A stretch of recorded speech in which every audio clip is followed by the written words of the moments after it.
de Ámbar Cornejo, esta joven que permanecía desaparecida.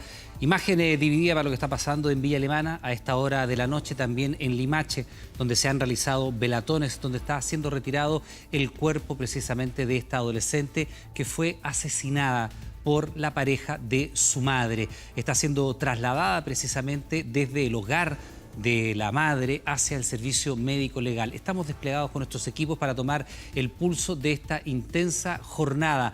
Vamos a ir a Villa Alemana. Estamos con Gabriel Huber, que nos cuenta de lo que está ocurriendo a esta hora de la noche. Gabriel, ¿qué tal? Muy buenas noches. Pueden ver la imagen en directo, una caravana donde ha salido el servicio médico legal con el cuerpo de esta joven. Una jornada muy triste que comenzó a eso ya de las 13 horas, una vez que la brigada de homicidios completa se traslada hasta la vivienda de la madre de Ámbar Cornejo, de 16 años. El cuerpo de esta menor, de esta adolescente, fue encontrado sin vida al interior. Misma vivienda que comparte la madre de Ámbar con su pareja Hugo Bustamante Pérez, el único imputado, la única persona que ha sido detenida durante esta jornada. Mismo hombre que en el año 2005 fue condenado por un doble homicidio en la misma comuna. Su nombre sonaba fuerte justamente, y es ahora la justicia la que va a determinar nuevamente respecto a la implicancia que tiene esta persona que quedó en libertad el año 2016 tras un beneficio de libertad condicional.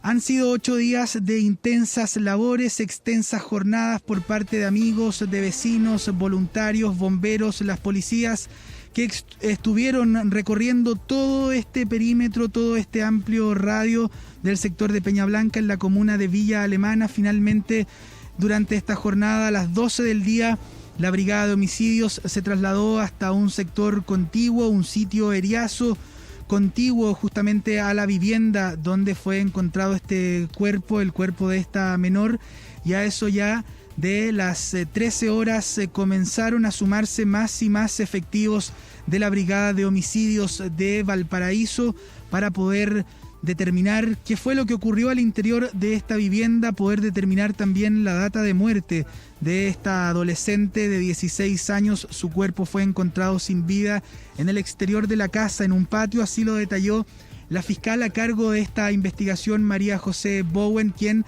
a eso de las 15 horas confirmó el hallazgo de este cuerpo. Todo esto ha generado bastante conmoción, indignación, además mucha rabia, sentimientos encontrados por parte de la comunidad debido a este caso, del cual hemos estado muy atentos, del cual muchas personas se han sumado voluntariamente sin conocer a Ámbar a poder buscarla en cada rincón de este lugar de Villa Alemana, incluso en la comuna vecina de Limache, donde se extendió la búsqueda durante estos 8 días en que se mantuvo desaparecida, donde finalmente el radio fue acotado a la vivienda de su madre con su pareja, donde concurrió toda la brigada de homicidios, una treintena de vehículos policiales que durante esta jornada tuvieron varias horas de investigación al interior, casa convertida en sitio del suceso y del cual hace prácticamente 10 minutos salió el vehículo con el cuerpo de Ámbar Cornejo, de 16 años,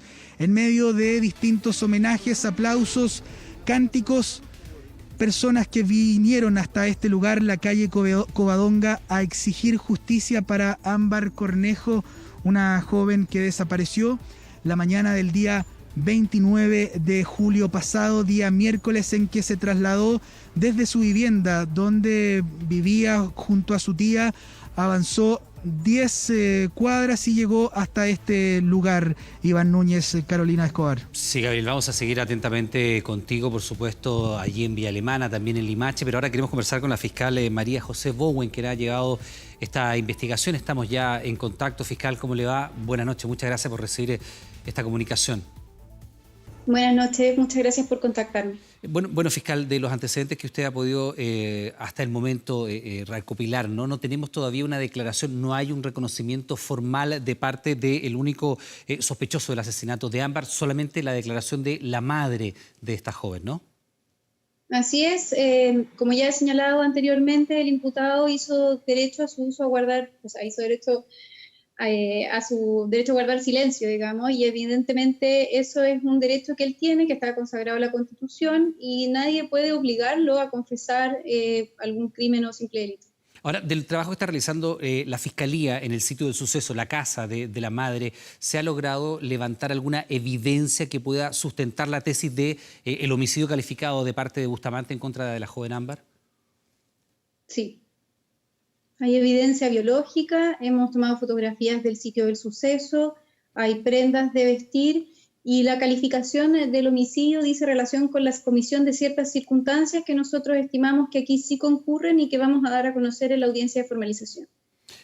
¿A qué pena se puede arriesgar efectivamente en este caso Hugo Bustamante? Sobre todo teniendo en cuenta que él ya había sido condenado por delitos de gravísima connotación, 2 homicidios. Incluso hay una entrevista que nosotros vamos a conocer en los próximos minutos donde él reconoce no saber si es capaz de nuevamente volver a cometer un asesinato. La manera en la cual actúa, aparentemente hay, evidentemente no queremos pedirle que nos entregue detalles de la investigación ni algo que pueda ser doloso para la familia, pero hay ciertas similitudes entre la manera en la cual oculta el cuerpo de Ámbar en este caso y también con la relación de los otros 2 asesinatos anteriores. A ver, el hecho que él cometió anteriormente y por el cual fue juzgado y condenado, evidentemente va a tener una incidencia en cuanto a si es posible atribuirle un agravante de reincidencia específica por el delito de homicidio, que nosotros entendemos que sí. Y eso significa que agravaría la pena, el marco de pena probable. Evidentemente nosotros vamos a ir por el máximo que establece la ley, que es presidio perpetuo. Ahora, perpetuo calificado, fiscal, porque efectivamente esta persona salió después de estar solamente 11 años preso y también llama mucho la atención y le quiero preguntar allí a usted como criterio del Ministerio Público las razones por las cuales las Cortes de Apelaciones entregan estos beneficios y se deja en libertad a una persona que ha cometido un doble homicidio y que además expresamente manifiesta tener un problema para controlar sus impulsos homicidas. Sí. Si es presidio perpetuo simple o presidio perpetuo calificado es algo que se tiene que determinar según el rango de la pena que está asociada al delito junto con las agravantes o las atenuantes del mismo. No dice relación con sus características de personalidad ni otro tipo de antecedentes. Evidentemente la norma, la ley establece un marco penal, un marco punitivo para cierto tipo de delitos y esto se agrava cuando una persona tiene reincidencia específica, así como, por ejemplo, se atenúa cuando una persona no tiene antecedentes penales anteriores. Eso es en abstracto, o evidentemente estamos recién en una fase muy preliminar de la investigación, la audiencia de control de detención es mañana, y en ese sentido, entonces, yo no me puedo aventurar respecto a cuáles van a ser las agravantes o atenuantes que pudiesen existir en este caso, porque eso se ve cuando se presenta la acusación por parte de la Fiscalía. Desde el punto de vista del procedimiento fiscal, ¿cuáles serían los pasos que vienen a continuación? El control de detención es mañana. Mañana vamos a hacer la audiencia de control de detención. Efectivamente, en esa audiencia se controla las circunstancias en las que el imputado fue detenido y si esa detención está ajustada a derecho o no, es decir, si es una detención legal o no. Luego, en esta audiencia hay 2 alternativas. Que la Fiscalía pida la ampliación del plazo para poder formalizarlo si es que faltan algunos antecedentes o bien que se formalice inmediatamente el imputado. La formalización es la comunicación de los cargos que hace el Ministerio Público a un imputado determinado. Y luego de eso viene la discusión de la revisión de medidas cautelares, que evidentemente puedo adelantar que nosotros vamos a pedir la prisión preventiva. Ahora, fiscal, la decisión de si formalizarlo mañana o pedir la ampliación del plazo para proceder a la formalización va a depender de qué antecedentes que la Fiscalía estime que faltan o que se puedan recuperar hasta el día de mañana, porque también es interesante saber si es que se va a pedir la ampliación del plazo es porque ustedes como Ministerio Público estiman que hay antecedentes que podrían ayudar a sustentar de manera más sólida la causa. Ok, la ampliación de la detención se pide por parte de la Fiscalía y debe ser autorizada, digamos, por el tribunal cuando el Ministerio Público estima que faltan antecedentes para fundar la imputación. Y eso es algo que vamos a revelar mañana, no me puedo adelantar en este momento. Ahora, fiscal, me imagino yo que los elementos a los cuales usted hace alusión de las agravantes eventualmente, sé que no se puede adelantar, pero que podrían concurrir acá. ¿Habría, por ejemplo, la alevosía del crimen, el actuar sobre seguro, teniendo en cuenta además el plazo que ha pasado desde la desaparición de la menor hasta que es encontrado hoy día, el no haber colaborado con la justicia? No, el no colaborar con la justicia no es un agravante. Eso, como ya señalé, el imputado tiene derecho a no decir absolutamente nada y a no colaborar. De hecho, es importante mencionar que todas las evidencias que se han levantado, los allanamientos que se han realizado y las diligencias que se realizaron con el imputado, todas fueron con autorización judicial porque él se negó a entregar cualquier tipo de antecedente. Y en ese sentido, entonces, no puedo adelantarme respecto a cuáles van a ser las agravantes o las calificantes, que son cosas distintas en el homicidio.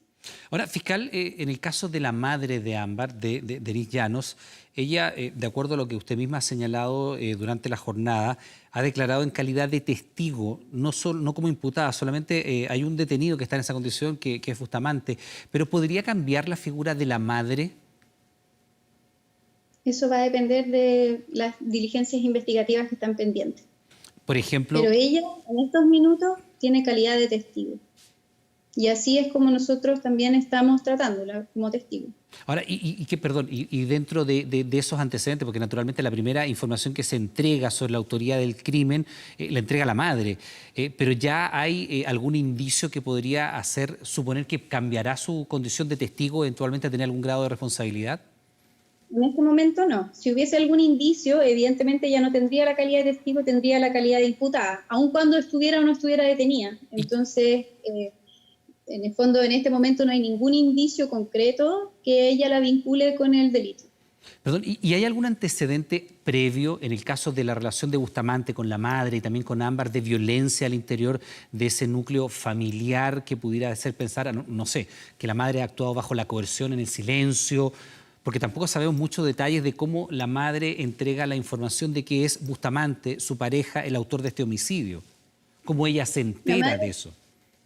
La madre prestó declaración conmigo en la Policía de Investigaciones de Limache, sí. Y eso es un antecedente que claramente no puedo dar cuenta en este momento, que fue exactamente lo que dijo ni cómo lo dijo, pero evidentemente ella advertía de su derecho a no declarar, por ser la conviviente del imputado, ella decide prestar declaración y entregar la información que en definitiva termina con el hallazgo del cuerpo de Ámbar. Ahora, fiscal, evidentemente usted no puede entregar detalles de esa interrogación a la cual usted tuvo acceso con la madre, pero ¿hay algún antecedente de coerción, de violencia intrafamiliar, algo que a uno le pueda hacer presumir que la madre ha guardado silencio o la madre se enteró hace pocos instantes de que efectivamente su pareja era el asesino de su hija?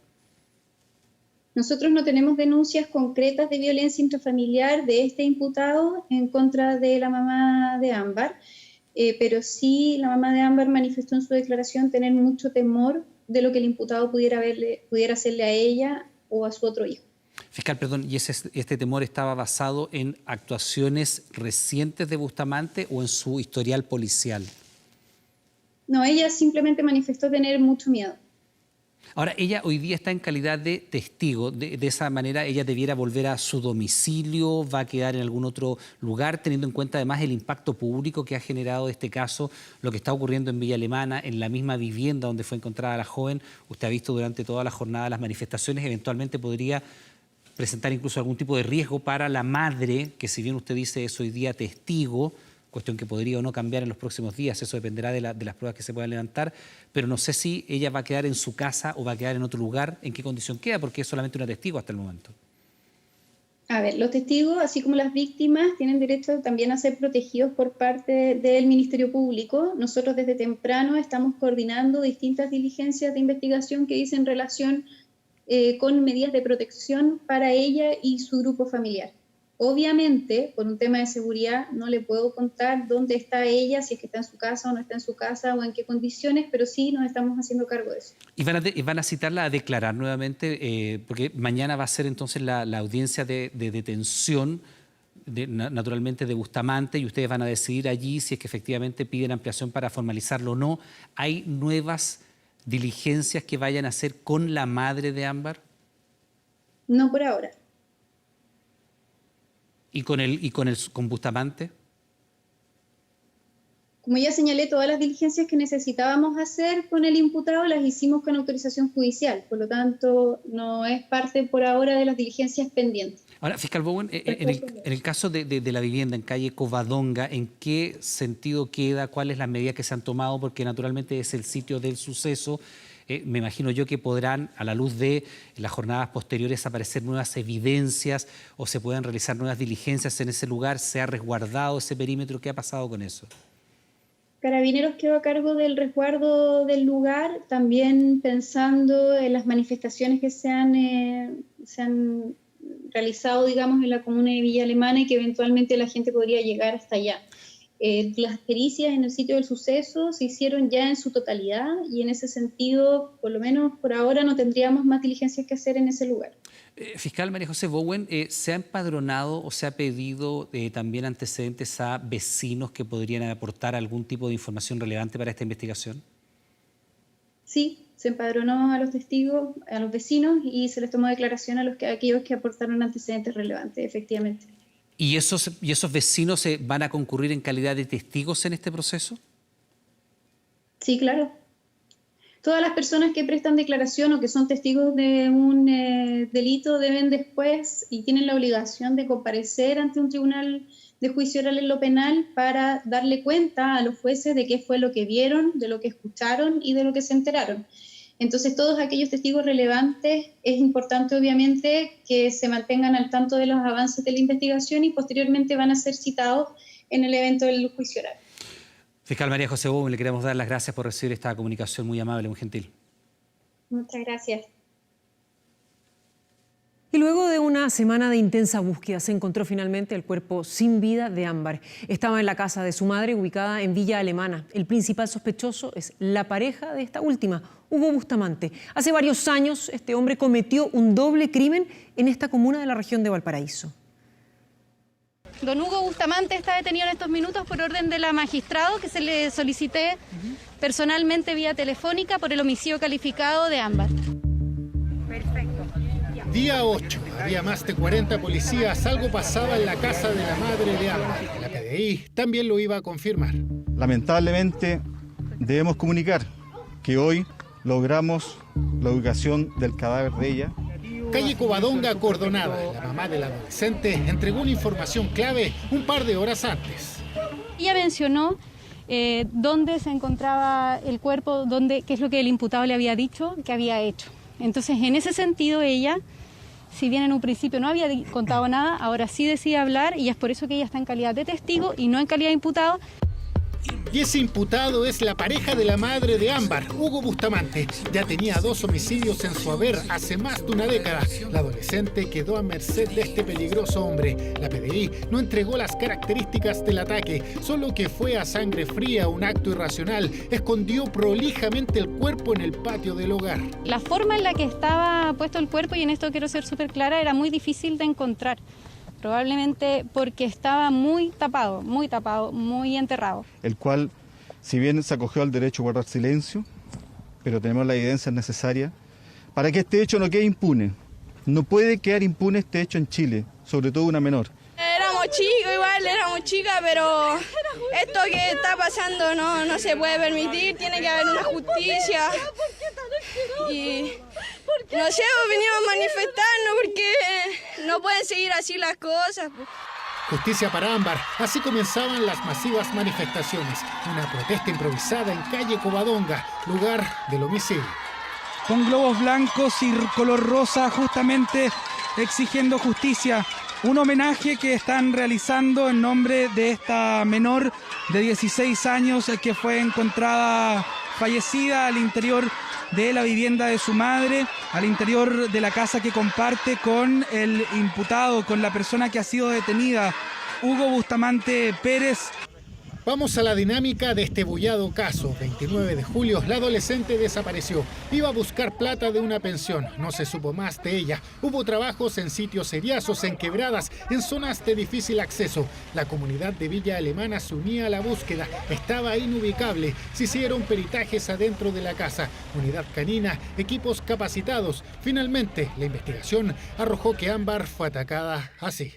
Habría venido a la casa de su madre, habría tenido una discusión con el imputado y entonces la madre habría salido del domicilio y no habría tenido mayor conocimiento al respecto. Y es en ese momento en que el imputado le habría dado muerte. Fue una labor 24/7, la agenda policial con los ojos puestos casi exclusivamente en este caso. Los vecinos ya tenían sospechas del padrastro de la joven. Terrible, pues, joven, ¿qué quiere que le diga? Porque si el fulano ya tenía su antecedente, lástima que se demoraron tanto en encontrarla, es lo único. Con mucho dolor, con mucha indignación, hemos presentado una querella criminal, la están presentando nuestros abogados en estos minutos y les aseguramos a toda la población y a todo Chile que a este psicópata, a este asesino, delincuente, nos vamos a asegurar que nunca más salga de la cárcel. Durante este gobierno nosotros hicimos una revisión a la ley que permite las libertades condicionales. Y esa ley derogó el inciso que permitió que este criminal asesino estuviera libre. Una vez más vemos como un sujeto que debió haber estado en la cárcel estaba en libertad. Un sujeto que ya había asesinado a un niño de este país estaba en libertad. Ámbar Cornejo era atendida de manera ambulatoria en un programa de intervención especializada del Sename. Era por orden de un tribunal de familia. Al respecto, el organismo se refirió a lo sucedido a través de un comunicado. Desde el comienzo de la atención a Ámbar, el programa de intervención especializada cumplió con la norma técnica y con los protocolos correspondientes, informando al Tribunal de Familia de todos los antecedentes relativos a su intervención ambulatoria. Más detalles del crimen serán entregados este viernes en la audiencia de formalización. Se hará de manera remota en el Tribunal de Garantía de Villa Alemana.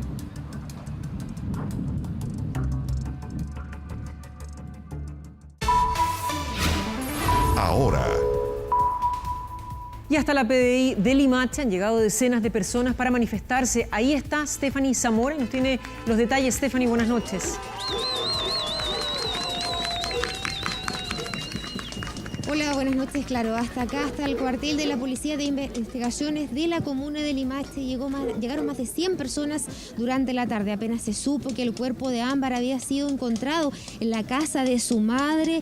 La gente se volcó a las calles, llegó hasta este lugar para manifestarse en contra de este sujeto, Hugo Bustamante, que en ese momento se encontraba en calidad de detenido acá en este cuartel. En la mañana, la madre de Ámbar y también este sujeto fueron detenidos en el sector de Santa Rosa, en Limache. De ahí fueron trasladados hasta este cuartel de la Policía de Investigaciones. Él en calidad de imputado, ella en calidad de testigo. Fue allí entonces que la madre dio la declaración de que este sujeto habría sido el responsable de la muerte de su hija Ámbar, de tan solo 16 años. Las personas de Limache llegaron a este lugar a manifestarse, a exigir justicia para Ámbar, a exigir que sobre todo este hombre pagara por la situación que había hecho ahora en esta situación con Ámbar, y también por lo que había sucedido en el año 2005, donde había sido culpado de un doble homicidio, habiendo obtenido la libertad condicional en el año 2016. Muchas de las personas que estaban acá encontraban que esta situación ya era totalmente terrible. Primero haber asesinado a 2 personas y ahora nuevamente cometer esta horrenda muerte a esta pequeña de tan solo 16 años. Las personas, la verdad que están bastante afectadas. Ese es un caso que ya se había visto hace más de una semana, de esta joven desaparecida, que ya había causado consternación en todas las madres que se encuentran en este sector. Fueron ellas mismas las que llegaron también a manifestarse, incluso algunas con sus pequeños hijos. Nosotros conversamos con algunas de ellas, nos decían que venían acá, venían a luchar, decían ellas, a dar cuenta de la indignación que sentían frente a este horrendo crimen que había quedado al descubierto durante la tarde de hoy, sobre todo porque tenían hijas. No querían que le pasara una situación similar a alguna de sus hijas, y sobre todo para que este hombre pagara la pena que le correspondía por dar muerte a la pequeña Ámbar de tan solo 16 años. El hombre fue sacado de este cuartel durante la tarde en un carro policial de la Policía de Investigaciones acá del sector. La gente que estaba aquí alrededor apiedraba el mismo carro, se acercaba, golpeaba las ventanas con total indignación frente a la situación que había quedado al descubierto hace solo unos minutos antes, donde se había dado cuenta entonces de que la pequeña Ámbar estaba fallecida y estaba también en el mismo sector donde vivía la madre con este hombre, en el sector de la calle Covadonga en Villa Alemana. Fue ahí entonces que la gente decidió no salir de acá, no moverse y seguir manifestándose en contra de este sujeto y también de su madre, porque las indicaban también como una posible responsable frente a que ella sabía esta situación y no había dado cuenta antes de los hechos que habrían ocurrido el mismo miércoles de la semana pasada, que fue cuando desapareció la pequeña Ámbar. Ahora a las afueras del cuartel de la Policía de Investigaciones continúan estas personas, las velas han hecho parte acá en la vereda y en la entrada, carteles alusivos con el hashtag Justicia para Ámbar, todo con la intención de manifestarse, por supuesto, en contra de este sujeto, de la madre de Ámbar también, y por supuesto exigir justicia, que ya veremos qué va a pasar durante la jornada de mañana en el control de detención que señalaba, por supuesto, se va a realizar por parte del Ministerio Público en Viña del Mar. Muy bien, Stephanie, ya vamos a estar retomando contacto contigo más adelante. Muchas gracias por esas declaraciones y esas imágenes. Buenas noches. Bueno, ¿quién es el presunto autor del crimen de Ámbar? Hugo Bustamante fue detenido en el año 2005 por asesinar a su pareja y al hijo de esta, un niño de tan solo 8 años. Fue condenado a 27 años de cárcel. Sin embargo, un indulto lo dejó en libertad cuando llevaba solo 11 años en prisión. El hombre en cuestión fue entrevistado por Carlos Pinto de nuestro canal. Preste atención a su testimonio.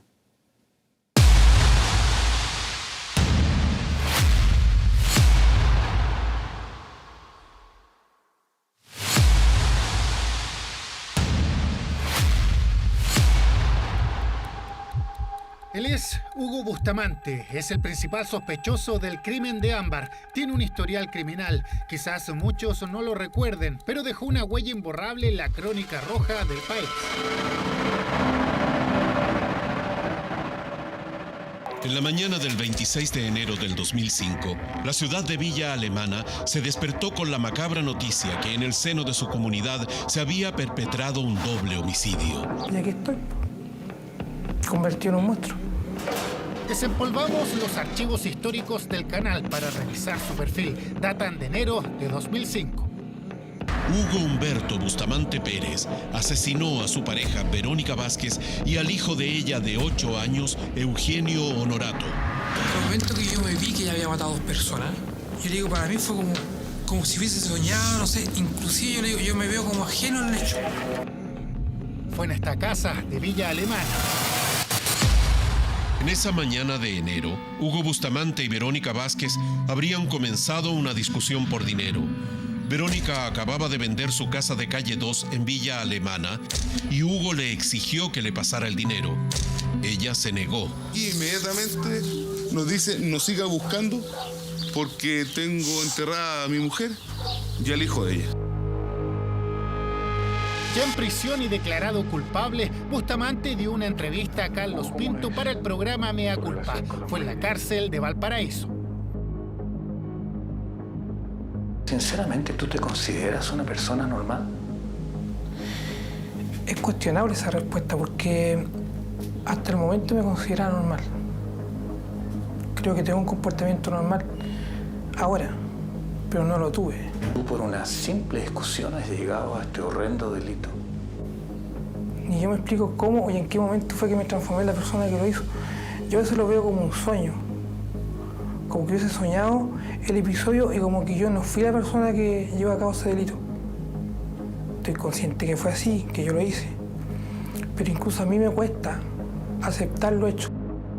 En esa época llamó poderosamente la atención su nivel de frialdad para referirse al doble crimen. Él mismo lo reconocía. No creo que exista una persona que tenga la sangre tan fría de planificar lo que yo hice. ¿Y este tiempo de reclusión te ha permitido sacar alguna conclusión respecto a tu particular filosofía de la muerte? ¿Por qué arruiné mi vida de esa manera? Si lo tenía todo. Tenía una posición económica buena.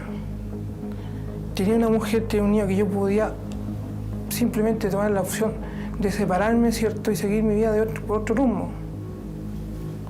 no había necesidad. O sea, yo no tendría por qué haber cortado, ¿cierto?, 2 vidas de esa forma para tratar, yo, ¿cierto?, de resolver un problema. Si antes no lo había hecho, ¿por qué lo hice en ese momento? Estar privado de libertad es fuerte, pero yo creo que es llevadero.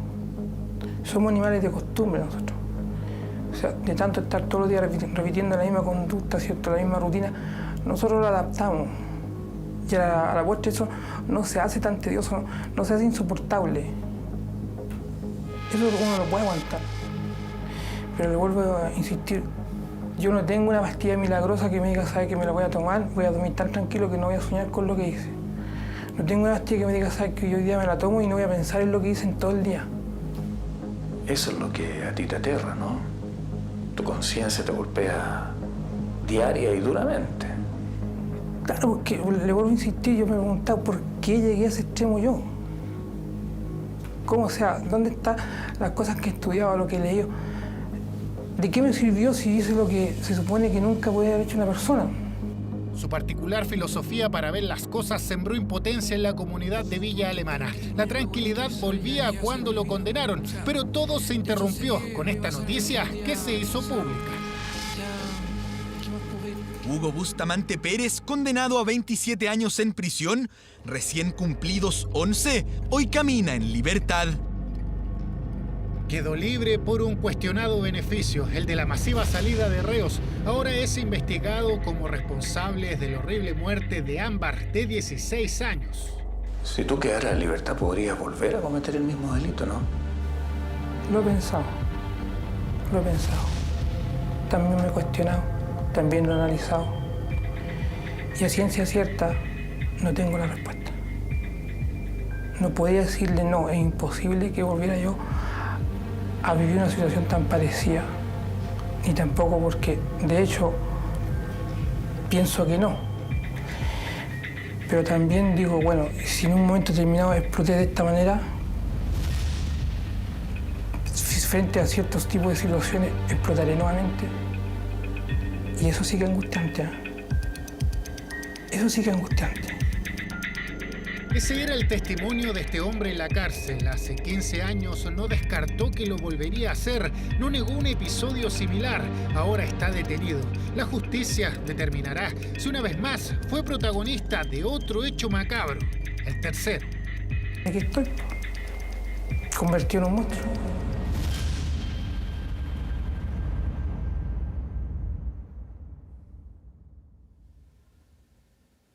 Bueno, es un testimonio francamente impactante el que da Bustamante, el doble homicida de ese momento, el principal sospechoso, único sospechoso del asesinato de Ámbar, quien hoy día está detenido y va a pasar mañana a la audiencia de formalización de la detención como autora esta vez del homicidio de otra joven, esta vez de 16 años, Ámbar.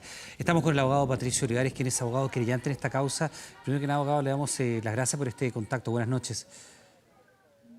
Hola Iván, buenas noches, ¿cómo estás? Bien conmocionados como todos, sobre todo de escuchar a Bustamante que le decía a Carlos Pinto, frente a los hechos que se le habían imputado y por los cuales estaba condenado y cumpliendo condena, escucharlo decir que él no sabía si era capaz de volver o no a cometer un delito de estas características.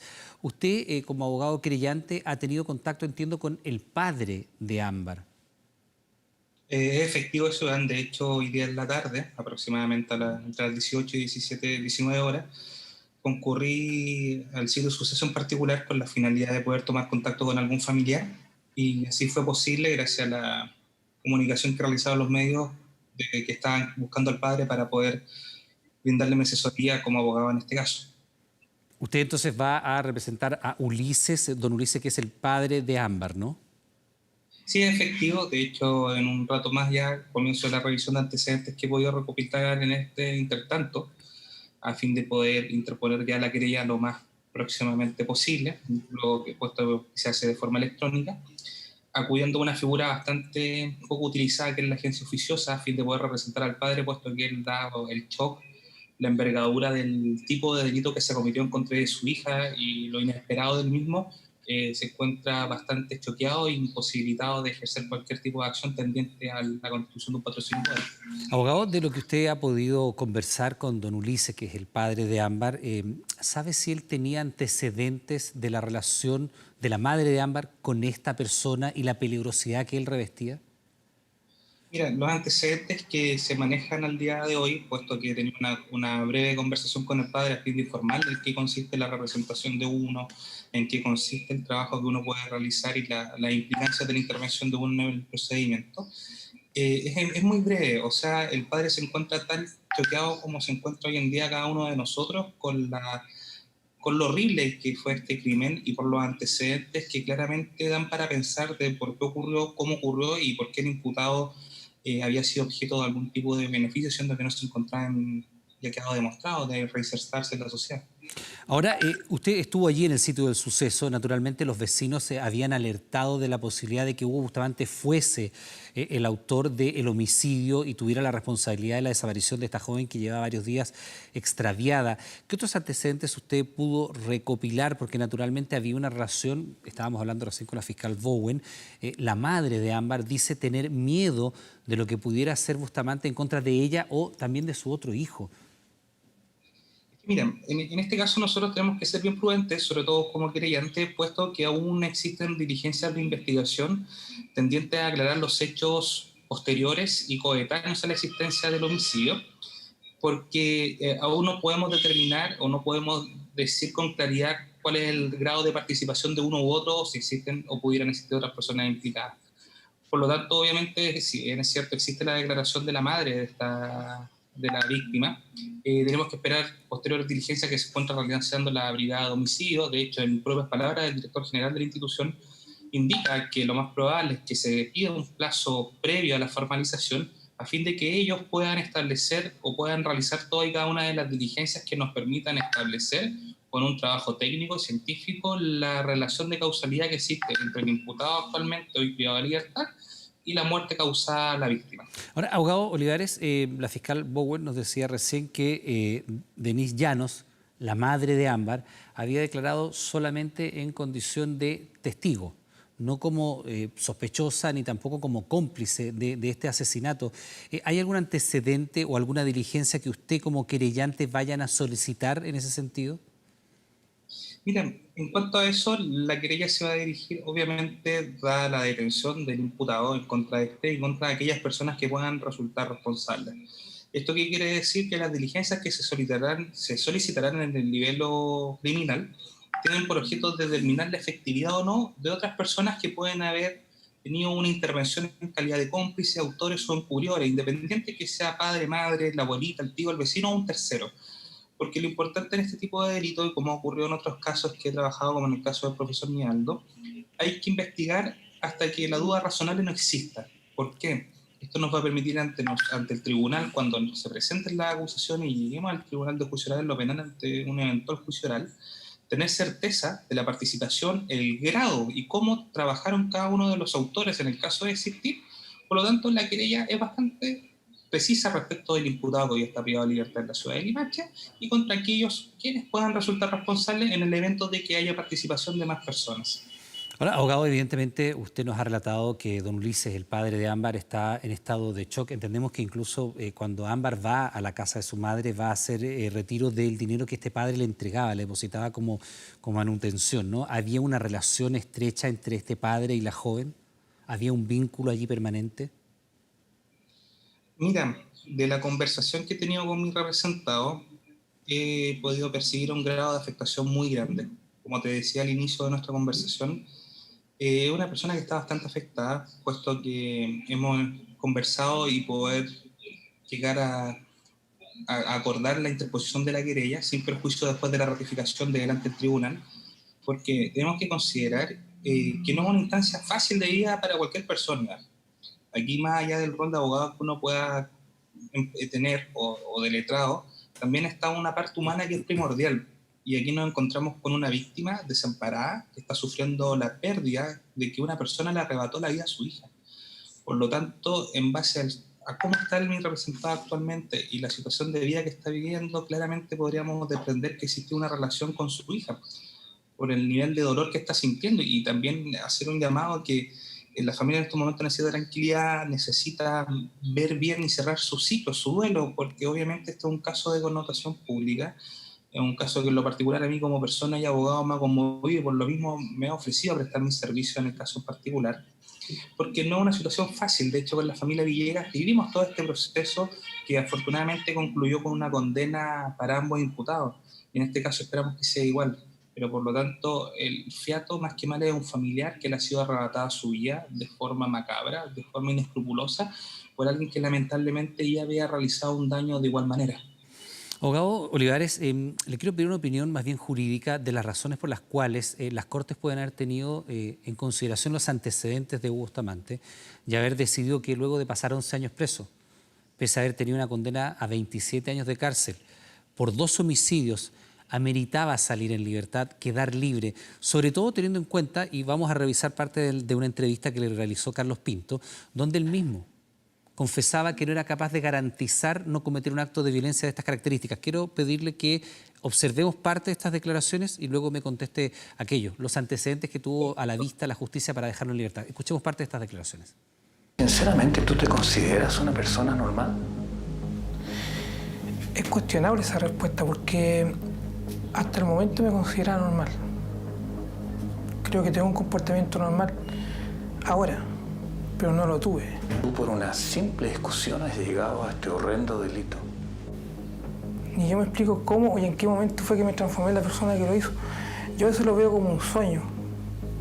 Como que hubiese soñado el episodio y como que yo no fui la persona que llevó a cabo ese delito. Estoy consciente que fue así, que yo lo hice. Pero incluso a mí me cuesta aceptar lo hecho.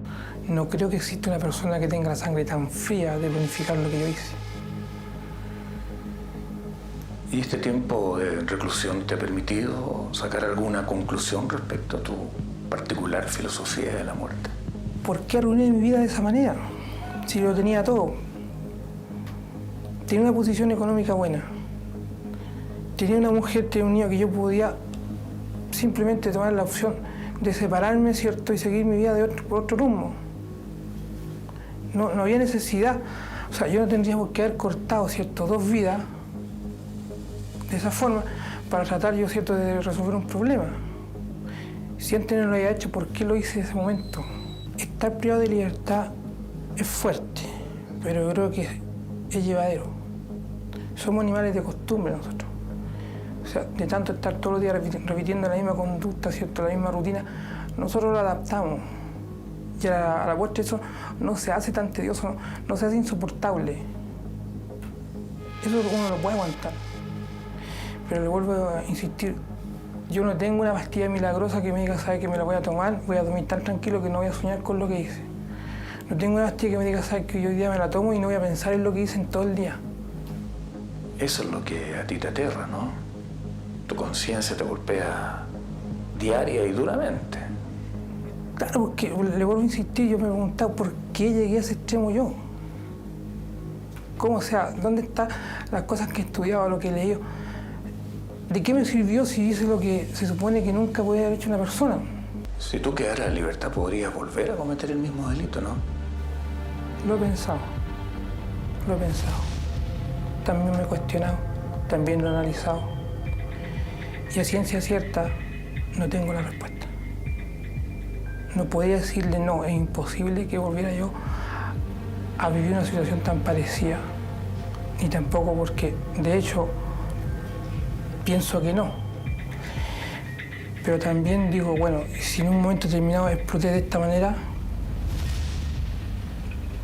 frente a ciertos tipos de situaciones, explotaré nuevamente. Y eso sí que es angustiante, ¿eh? Eso sí que es angustiante. Bueno, esa es parte de la extensa entrevista que Carlos Pinto le hizo a Augusto Bustamante el año 2005, cuando él todavía estaba en la cárcel, y estamos con el abogado Patricio Olivares, querellante en la causa del asesinato de Ámbar, y que le está representando al padre de esta joven, a don Ulises. Abogado, le quiero preguntar lo que le había dejado planteado. Mucha gente ha alzado la voz, incluso desde el gobierno, cuestionando estas libertades, estos beneficios carcelarios para una persona que había cometido un doble asesinato y que incluso públicamente era capaz de decir, no sé si quedara libre, volvería a actuar de la misma manera. Lamentablemente todo hace indicar que actuó con el mismo nivel de brutalidad, aun cuando tiene que ser todavía formalizado, investigado y condenado eventualmente, pero todo hace pensar que es la única persona o la principal persona vinculada al asesinato de esta joven. Desde el punto de vista jurídico, ¿cuáles son los antecedentes que se pueden haber tenido en consideración para dejarle en libertad?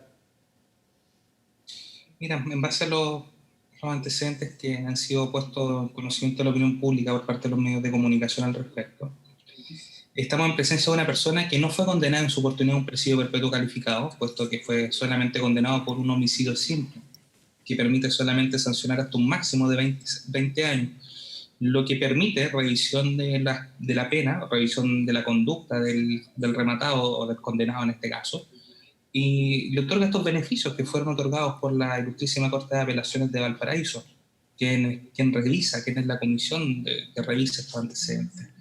Claramente estos antecedentes, Iván, nos da para pensar y para dar una vuelta de que claramente nuestro sistema penitenciario, desde el punto de vista del derecho sancionatorio, debe ser revisado, porque obviamente la pena, si bien es cierto, tiene un sinfín de aspectos o un sinfín de fines, que obviamente podríamos estar ahora analizándolo, pero el principal fin de la pena es que logre, en este caso, el imputado poder rehabilitarse o poder darse cuenta de lo que cometió y poder reinsertarse a la sociedad. Que claramente en el caso en particular estamos en presencia de que esto no funcionó, de que el sistema claramente puede adolecer de falta en el sistema o de herramientas para que esto se produzca. Y es más, Iván, en esto tenemos que ser claros, y hablo desde la experiencia porque yo no soy especialista en el área. Si nosotros escuchamos detenidamente cada una de las declaraciones que emite esta persona, tiende a victimizarse. En expresiones cuando decía, lo tenía todo, tenía una vida ideal, una buena situación económica, pero lo hice. Claramente podríamos estar en presencia de alguien con una personalidad psicópata, indolente por el dolor ajeno, que no sufre por cometer o por causar daño a terceras personas u otros seres humanos. Por lo tanto, estamos en situaciones extremas que lamentablemente existen. En nuestro mundo existen y no vamos a poder determinar quién es psicópata o quién no, o quién tiene mayores desviaciones estándar o quién tiene mayores patologías en este caso. Pero que hay una manifestación de que claramente cada uno de los delitos violentos que digan relación con la pérdida de vida de las personas a manos de terceros tiene que ser analizado con la importancia que tiene esto, porque matar a otro no es un juego. Sí, abogado, estamos con Patricio Olivares, abogado creyente, abogado. Lo concreto es que si efectivamente este sujeto hubiera seguido en la cárcel, Ámbar hoy día estaría con vida, porque Ámbar no se habría visto expuesta a relacionarse con esta persona. Vamos a seguir revisando parte de la conversación, de la entrevista que tuvo Carlos Pinto con Hugo Bustamante. Una parte muy importante cuando él le pregunta a propósito de su relación con las mujeres. Quiero que preste atención y seguimos conversando con el abogado Patricio Olivares. Hugo, ¿cómo es tu relación con las mujeres? Me cuesta mucho comprometerme con una persona a mí. ¿En qué sentido? En el convivir diario. ¿Por qué? Porque soy una persona muy inquieta, podría decir hiperkinética. Entonces, me cuesta estar en un solo lado. Tú no has amado nunca a una mujer verdaderamente, ¿no? Honestamente no lo sabría. ¿Por qué le digo no lo sabría? Porque se especula mucho sobre el tema amor y los sentimientos que influyen en la formación de ese concepto. Pero ¿qué es lo que pasa? Es que yo no... También he pensado si alguna vez realmente he amado a una persona, pero no sé si nunca he sentido ni experimentado, por ejemplo, el tener una pareja y vivir tan dedicada a esa persona que la persona desearía morir, por ejemplo, si no la tuviera al lado. Ese es un acto egoísta, muy propio de los psicópatas, ¿no sabías? Pienso que sí hay rasgos. Siendo bien honesto, sí, pienso que sí hay rasgos, como dice usted. Porque de partida yo me acostumbré mucho a suplir todas las necesidades de mi persona o de la persona que estaba conmigo, pero en forma materialista. O sea, yo me preocupaba más de darle cosas materiales que afecto. Hugo, esta historia que acabamos de ver es terrible. Yo no sé cómo tú pudiste darle muerte a estas personas de la forma que lo hiciste. ¿Cómo nace o cuándo nace esta semilla de la maldad? A ver, hubieron discusiones con ellas que fueron engendrando, yo creo, una raya interna, ¿cierto? Oculta. Pero si usted me pregunta del momento en sí que yo cometí los crímenes, tengo una confusión, porque algunas cosas, por ejemplo, yo he escuchado, ¿cierto?, de investigaciones, la acusación del fiscal, que me hacen ver cómo fueron los hechos. Otras las recuerdo burdamente. Entonces yo hago una mezcla. Y ahí elaboro, ¿cierto?, lo que pasó ese día. Pero si usted me dice a mí que sea detallista para describirle cómo pasaron las cosas ese día, honestamente no puedo. ¿Cómo se explica entonces que tú por una simple discusión has llegado a este horrendo delito? Ni yo me explico cómo y en qué momento fue que me transformé en la persona que lo hizo. Yo a veces lo veo como un sueño. Como que hubiese soñado el episodio y como que yo no fui la persona que llevó a cabo ese delito. Estoy consciente que fue así, que yo lo hice. Pero incluso a mí me cuesta aceptar lo hecho. Yo hago cuenta que yo soy otra persona y que dejo a Bustamante, ¿cierto?, el asesino, como lo quieran llamar, la persona que cometió estos delitos, aparte, y empiezo a mirar desde afuera el caso. Horrible. Entonces, me pongo a pensar por qué reaccioné de esa manera cuando podía fácilmente me adelantar al medio. Bueno, estamos con Patricio Olivares, abogado querellante, representante de Ulises, el padre de la joven Ámbar, cuyo cuerpo fue encontrado durante esta jornada. Y estamos viendo también parte de esta entrevista a Hugo Bustamante, el principal sospechoso de haberle dado muerte. Y en ese sentido, abogado, ¿cuál sería la hipótesis del móvil del asesinato de Ámbar? Mira, en ese caso, Iván, lamentablemente en esta oportunidad no puedo transmitir mayor información, puesto que están pendientes diligencias de investigación, pendiente una próxima formalización de cargo y continúan las diligencias para determinar de forma científica, exacta y inequívoca cada uno de los antecedentes anteriores, posteriores y contemporáneos o coetáneos a la época de la comisión del delito. Por lo tanto, en base a eso y al esfuerzo que está realizando la Policía de Investigaciones, debo mantener reserva de esos antecedentes que serán ventilados ya desde la audiencia de formalización de la investigación. Abogado, ¿usted va a pedir algún tipo de diligencia que pueda servir para, digamos, esclarecer los hechos? Porque naturalmente acá hay una persona que tiene un historial delictual, criminal, muy importante, una persona que era un reo rematado y que obtuvo un beneficio de la justicia en función de lo cual quedó en libertad, pero que había reconocido estos hechos, había establecido su vinculación con los mismos y que incluso él reconocía que podía volver a cometerlos. Y en ese sentido, bueno, todo apuntaba a que el entorno familiar de Ámbar tenía una cierta cuota de responsabilidad. Vamos a revisar otra parte de la entrevista que le realiza Carlos Pintos a Bustamante y me responde por las diligencias eventuales que usted como querellante pueda solicitar.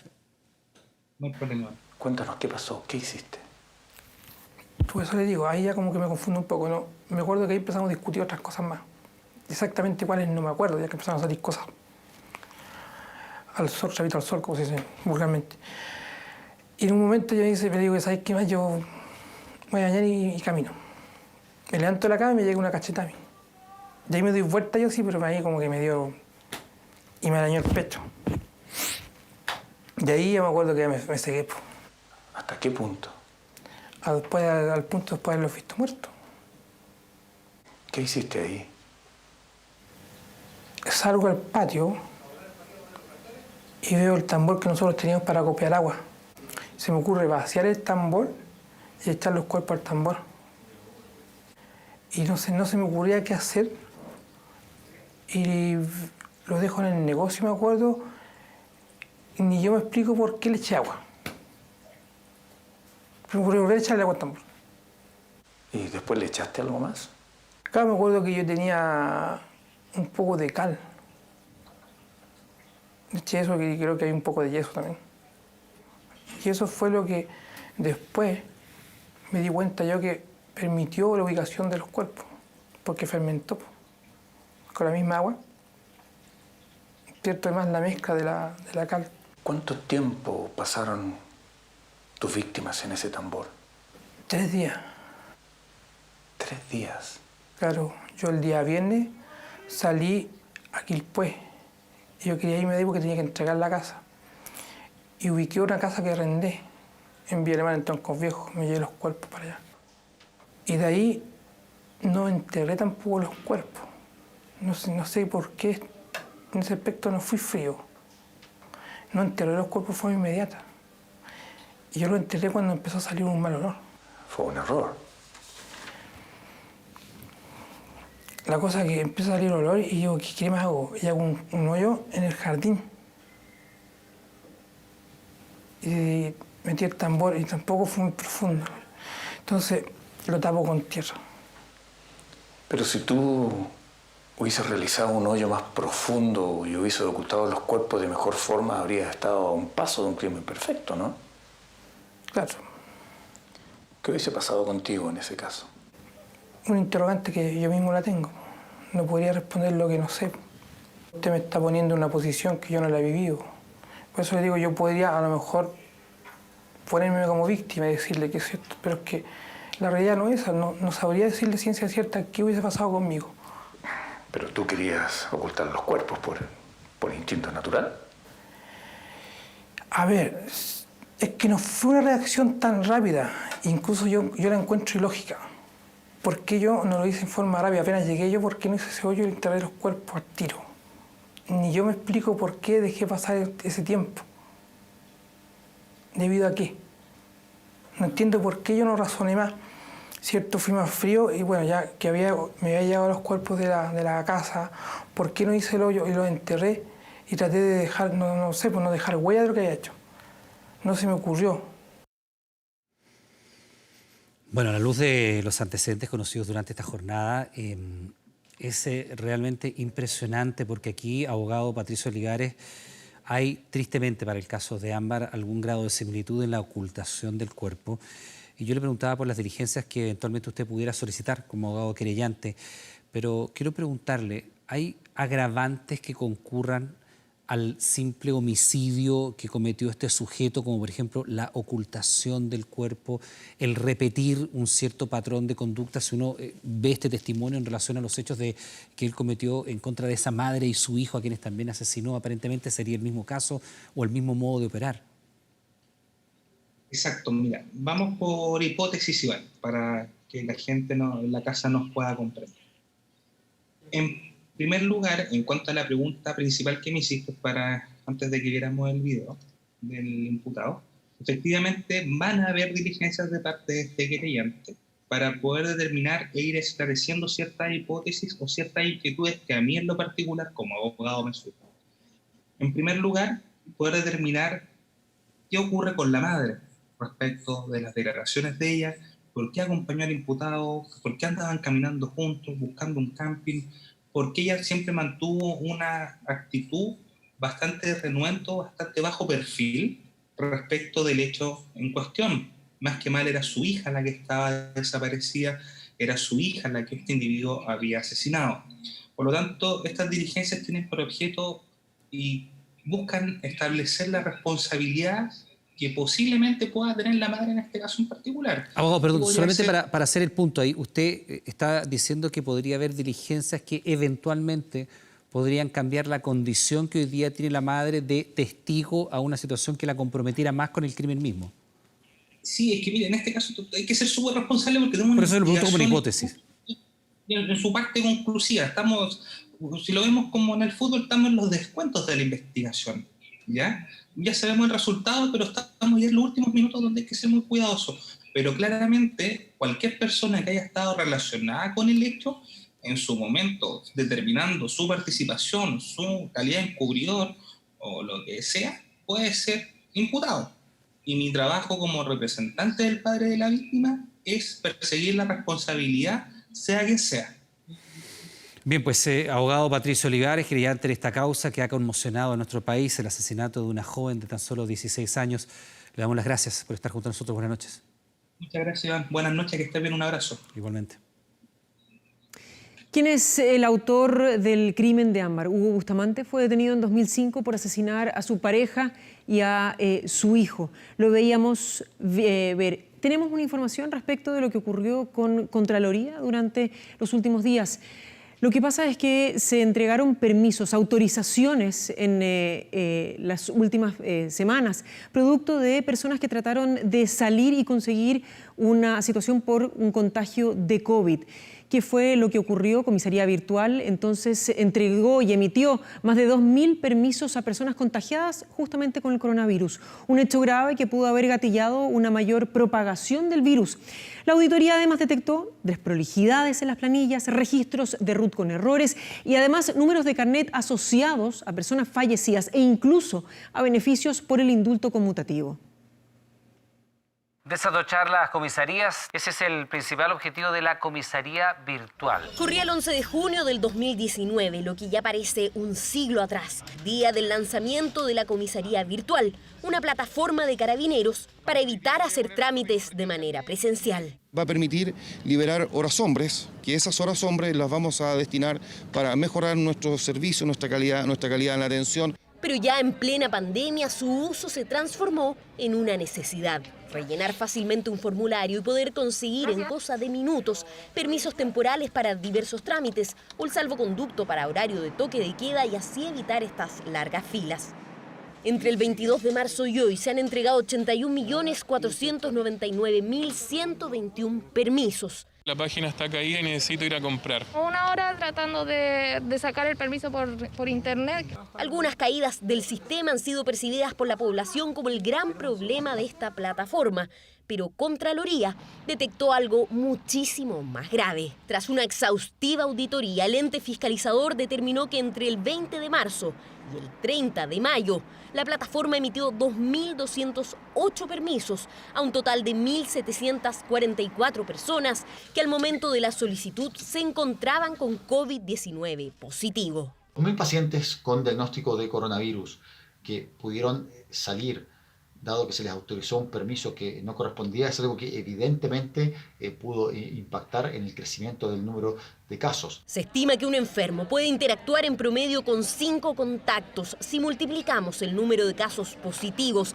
que pudieron circular por la calle, el potencial riesgo de contagio es de más de 11.000 personas. Que al enfermarse pueden a su vez contagiar a otras personas. De ahí la relevancia de que los enfermos con coronavirus deban permanecer aislados en forma efectiva. Un hecho grave, pero no el único que determinó Contraloría. También advirtió desprolijidades en las planillas Excel proporcionadas por Carabineros para la auditoría. Habían distintos formatos de registro para los RUT, algunos incorporaban letras y números y otros no contaban con los caracteres necesarios para ser datos válidos. Para situarnos en el contexto, esta es la curva de casos activos entre el 1 de abril y el 30 de mayo. Conocido es el incremento sustantivo de contagios que se produjo a fines de abril y que mantuvo en constante colapso las urgencias respiratorias. Recintos que recién ahora, en agosto, presentan un menor número de solicitudes de atención.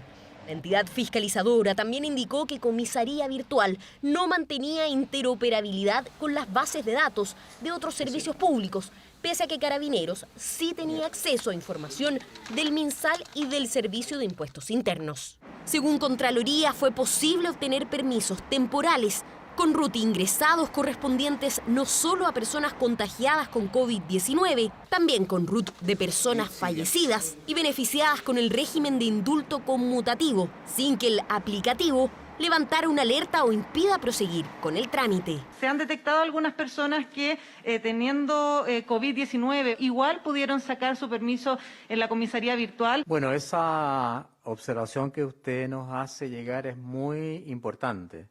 Debería, obviamente, haber un informe directo a la comisaría virtual si el paciente es un paciente portador de un COVID positivo. El problema había sido detectado por los medios de comunicación y el ministro París mostró su preocupación y aseguró que tomaría las medidas correspondientes.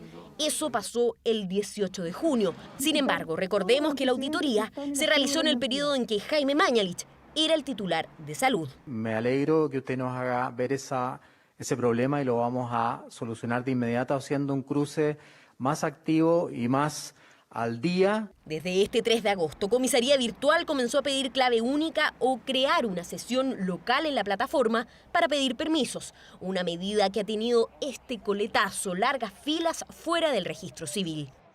Pero el informe de la Contraloría no consigna ni sugiere la incorporación de la clave única en la comisaría virtual, sino que se ejecuten acciones para fortalecer el estándar de control de la plataforma y, adicionalmente, que los datos sean corroborados con otras fuentes de información que posee el mismo Estado, por ejemplo, las bases de datos del Registro Civil y del MinSal.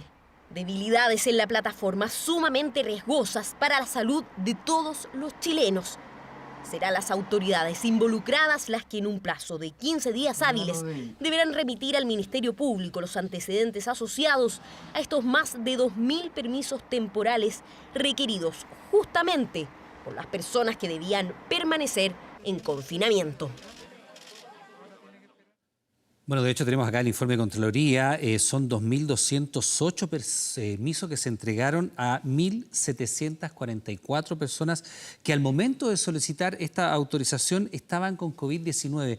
Esta información, hay que decirlo, fue entregada durante la tarde a las autoridades, por esa razón todavía no hay una reacción oficial del gobierno, específicamente de la Subsecretaría de Prevención del Delito. Sí, de Carabineros, y es por eso que estamos ya en contacto con el comandante Juan Velázquez, que es precisamente el encargado de comisaría virtual. Comandante, bueno, buenas noches.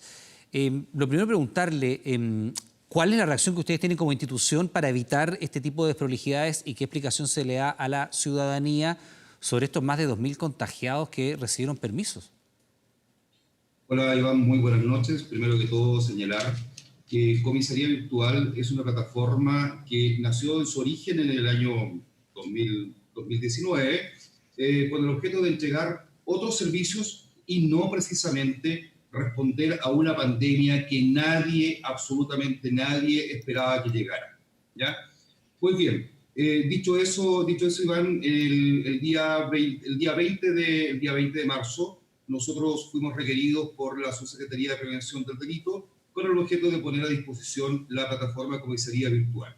Entre el 20 de marzo y el 23 de marzo, nuestros desarrolladores, que aquí contamos con el apoyo incondicional de la División de Gobierno Digital en su oportunidad, tuvieron que levantar una plataforma inmensamente potente que estaba entregando 1.000 trámites diarios, y el día 23-24 de marzo ya estaba entregando 200.000, 300.000, 400.000, y a la fecha hemos llegado a una cantidad de un promedio diario prácticamente cercano al 1.000.000 de trámites. Entonces, eso es lo primero.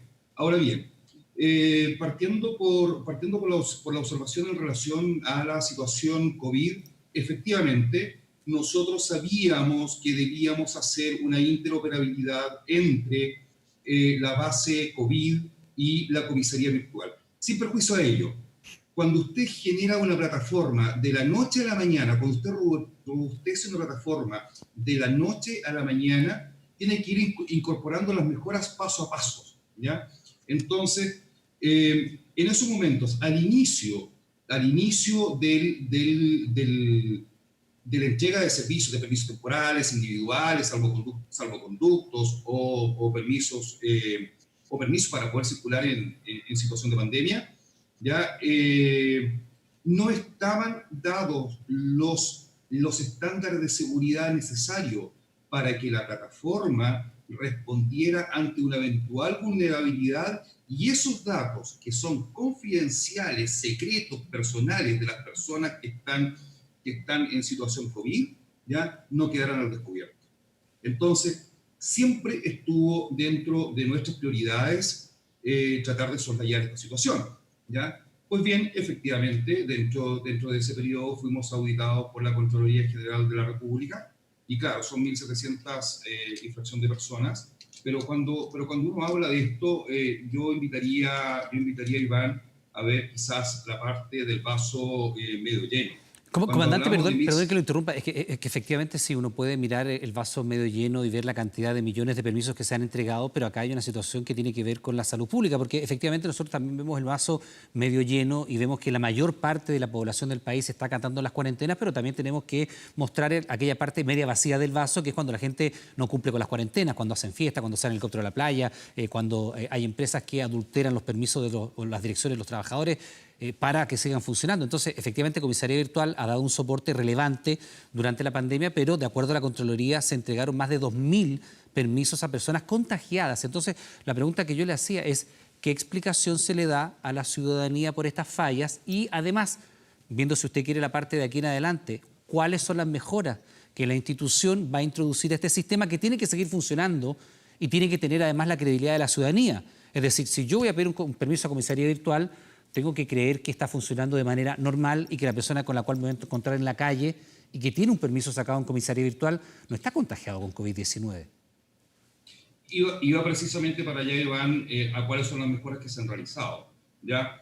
Pues bien, a contar del 9 de junio de este año, las personas que son portadoras o se encuentran en situación de cuarentena dispuestas por el Ministerio de Salud a través de su base de datos, son bloqueadas cuando intentan obtener un permiso temporal individual o algún documento que lo habilite para poder transitar en situación de pandemia. Esa observación ya está soslayada, ya está mejorada, la mejora se realizó y en estos momentos las personas se están bloqueando desde hace aproximadamente julio-agosto, desde hace 2 meses a la fecha, ¿ya? Entonces, entender nuevamente, Iván, entender que si bien es cierto, 1.752 personas, ¿ya? Representan en este caso el 0,47% del total de las personas contagiadas a la fecha con COVID, ¿ya? Segundo, al día de hoy hemos entregado 81.499.121 trámites. Esa cantidad de gente, Iván, con esa cantidad de gente se ha impedido, ¿ya? O se ha prevenido que no generen aglomeraciones en nuestras comisarías, ¿ya? Y precisamente sean víctimas de contagio COVID-19. Comandante, con estas modificaciones y entendiendo que la inmensa mayoría de los permisos ha sido bien entregados, con estas modificaciones, con la observación que hace la Contraloría y con el plazo que les dan también para mejorar los sistemas, usted como encargado de comisaría virtual, ¿puede garantizar que el sistema va a funcionar de manera adecuada? ¿La ciudadanía puede tener esa tranquilidad? A ver, Iván, primero que todo señalar que son 4 meses aproximadamente de funcionamiento en esta situación.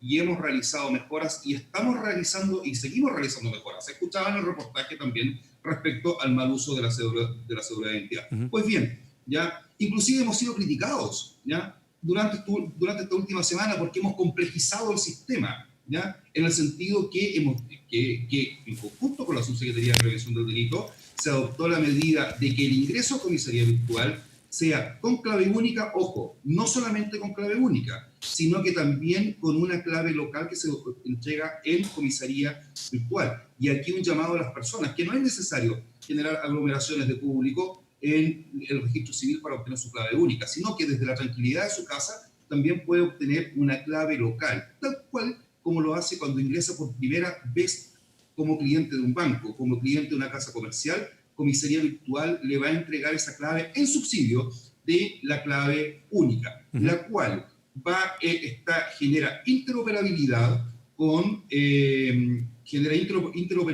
con el registro civil, ya para asegurar precisamente que sea la persona que está utilizando ese RUN y que corresponde a esa clave la que está pidiendo un permiso. Bueno, esperemos que eso se implementen esos cambios para que funcionen de manera adecuada frente a esta información que entrega la Contraloría General de la República de 2.000 personas contagiadas con COVID-19 que habrían obtenido este permiso en comisaría virtual. Comandante Juan Velázquez, le damos las gracias por estos minutos, que tenga muy buena noche, muy amable. Muchísimas gracias, Iván. Bueno, y precisamente sobre este tema nos contactamos ya con la subsecretaria de Prevención del Delito, Catherine Martorell, quien también tiene declaraciones sobre estas irregularidades que son bien graves y que ha detectado la Contraloría. Pasamos a revisar esas declaraciones. Como señala el informe de la Contraloría y como subsecretaría de Prevención del Delito, todas aquellas personas que en un primer momento han mal utilizado la comisaría virtual para sacar permisos sabiendo que tenían COVID y que además existía una resolución sanitaria que prohibía salir y exigía el aislamiento para aquellas personas y que sin perjuicio de eso pidieron el permiso y pusieron en riesgo la vida y la salud de otras personas, van a ser investigadas por el Ministerio Público.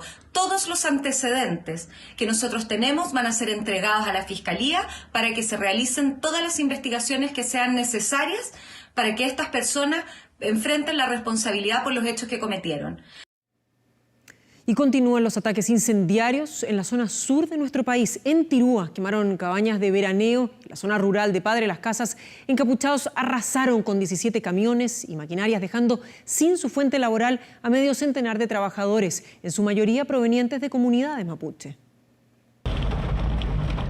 A unos 3 kilómetros de la zona rural de Padre Las Casas, a orillas del río Cautín y en medio del sector Maquehue, donde según testigos ingresó el grupo de encapuchados. Fuego cruzado con el guardia, sin personas heridas. Sí, 17 camiones incendiados en cuestión de segundos y 2 máquinas excavadoras. Golpe certero a la estabilidad laboral en la zona. Barricada antes, sí. Barricada antes porque aquí anda uno que trabaja acá. Él fue a ayudar a cortar con motosierra y todo. Aquí nosotros siempre hemos trabajado con las comunidades y no habíamos tenido problemas, por lo menos hasta ahora. Lo bombardean con amenaza, con todo.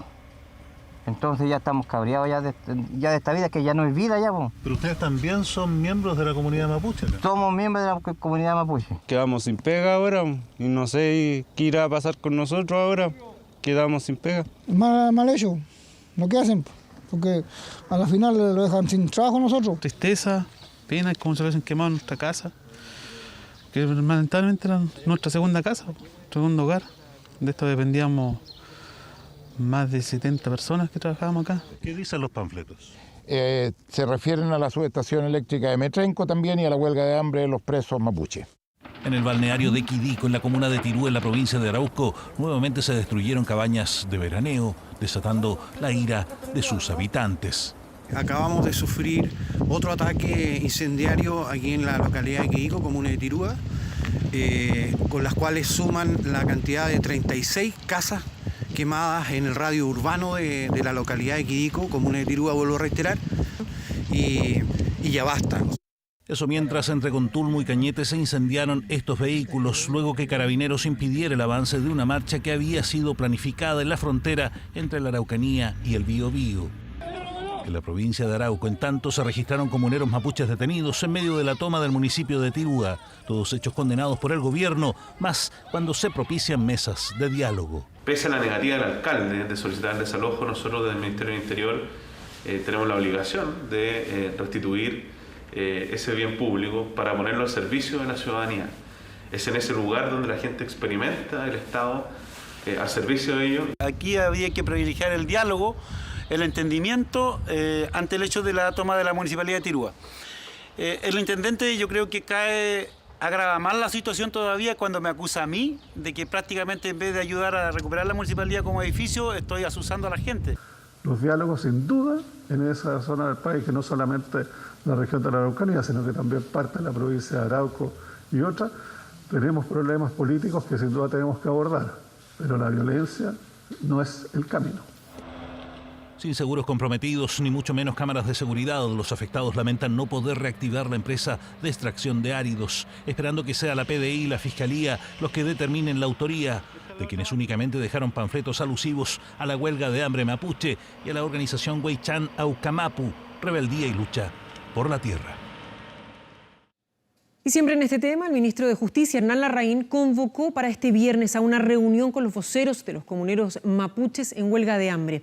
Y no solo eso, el ministro del Interior pidió la colaboración de los parlamentarios para mantener el diálogo tras los hechos de violencia en la zona.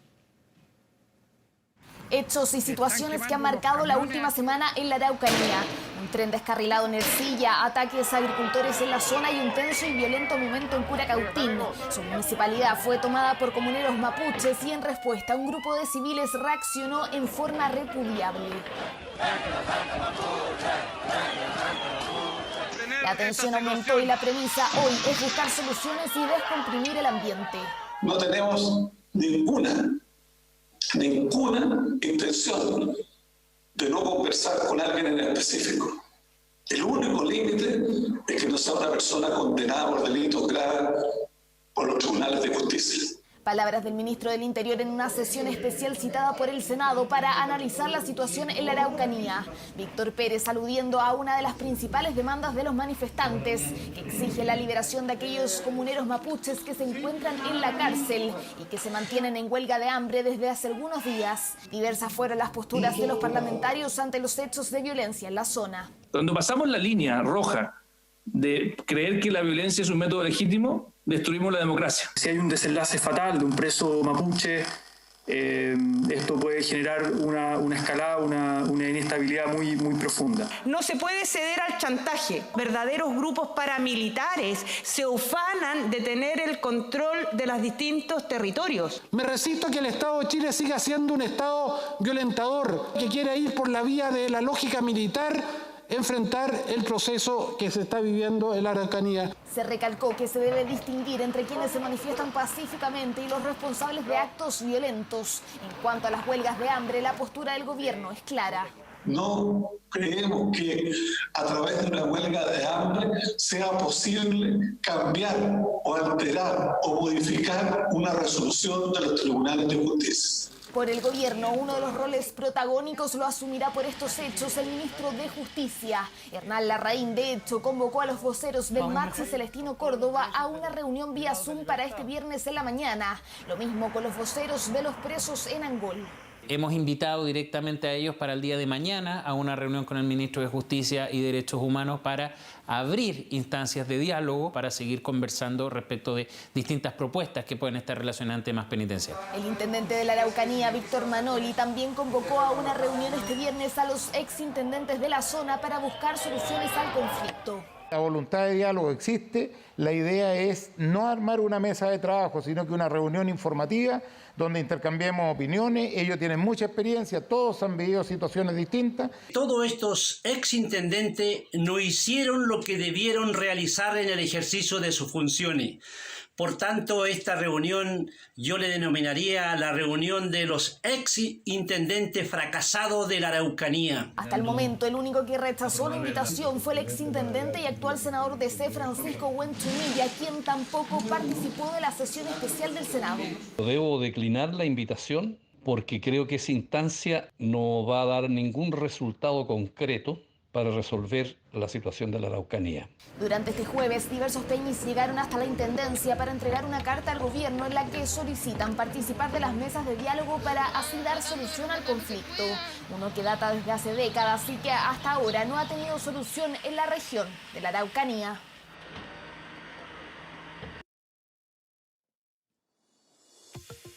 Bien, pues es jueves y usted sabe, todos los jueves nosotros revisamos lo que se sabe hasta este momento del COVID-19 y temas relacionados con ciencia y tecnología, junto a Daniel Silva, que está con nosotros ya acá en el estudio. Daniel, ¿cómo está? ¿Cómo está, Iván? Nos volvemos a encontrar. Muy buenas noches para todos ustedes. Comenzamos con una pregunta muy rápidamente para poder comenzar a entregar la información. ¿Existe una vacuna para niños? Respecto de esto, tengo una noticia que es negativa y una que no es tan negativa, positiva. A ver. La negativa. Hace un par de meses acá conocimos justamente en Televisión Nacional, mostramos los primeros casos en Chile de este síndrome inflamatorio multisistémico, una enfermedad PIMS, asociada a COVID-19 que afectaba justamente a los niños. Bien, los casos que reportamos hace poco más de un mes, Iván, ¿no? Eran poco más de 30 en Chile. Había saltado, yo me acuerdo, la primera información la trajiste tú acá al estudio y eran 5 casos. Y saltó de 5 casos en 2 semanas a 30 casos y algunos de ellos con complicaciones bastante severas. Exactamente. Esta es información que recabamos hace muy poco. A comienzos de agosto, según las últimas recopilaciones, son 120 casos. La noticia positiva es que se está desarrollando una vacuna acá en Chile, pensada en niños. Vamos a ver la siguiente nota. En la Facultad de Ciencias Biológicas de la Universidad Católica están diseñando varios prototipos de vacunas y una de ellas podría ser única en el mundo. Uno de estos prototipos que es novedoso, que no ha sido evaluado anteriormente por otros laboratorios alrededor del mundo y que tiene la particularidad de poder ser utilizada muy temprano en la vida. Una vacuna para proteger a los niños contra el SARS-CoV-2, un avance que podría tener impacto mundial si se considera la evidencia más reciente. La carga viral en los menores de 5 años era mucho mayor, era 10 hasta 100 veces más que en adultos. Eso explicaría que muchos de nuestros niños asintomáticos siguen siendo los vectores, como se dijo en un principio. Por eso, evitar el contagio de los niños podría ser crucial para detener el aumento de nuevos casos en el futuro. Y eso no es todo. Esta vacuna podría tener otro gran beneficio. Es que puede ayudar a evitar el síndrome multisistémico inflamatorio pediátrico asociado a la infección por COVID-19. Este síndrome produce la inflamación exacerbada de tejidos vital, como vasos sanguíneos, corazón, riñón y otros tejidos importantes, conduciendo a la hospitalización de los infantes e incluso en algunos casos a la muerte. En Estados Unidos se han registrado más de 180 casos de este síndrome asociado a la infección por COVID-19. Si a mediados de julio había poco más de 30 casos, a comienzos de este mes ya teníamos más de 120. Nos estamos acercando a la serie de casos que ha sido publicada en Estados Unidos. No olvidemos que afortunadamente no tiene gran letalidad o mortalidad, pero sí genera gravedad. Y son pacientes que se van a hospitalizar habitualmente en UCI. Una vacuna para niños, una formulación diferente que ahora está en fase de estudio preclínico en nuestro país. Seguimos revisando de inmediato más noticias de lo que se sabe del COVID-19, pero antes les recordamos que a partir de las 22 horas Televisión Nacional de Chile está autorizada para transmitir programas para mayores de 18 años. Daniel, ¿qué más tenemos en lo que se sabe? Tenemos una pregunta. Vamos, por favor, con esa interrogante para continuar con esta sección. ¿La mascarilla disminuye el oxígeno? Iván, ¿tienes tu mascarilla? Bueno, siempre hay que tenerla. Muy bien, siempre preparado. Póngase la mascarilla, póngase ese tapabocas. Bueno, ok, acá está. ¿Sientes una dificultad, por ejemplo, para respirar? Que esto ha sido un reclamo que se ha repetido. Hay personas que tienen ciertos temores respecto de que disminuye la cantidad de oxígeno que llega a los pulmones.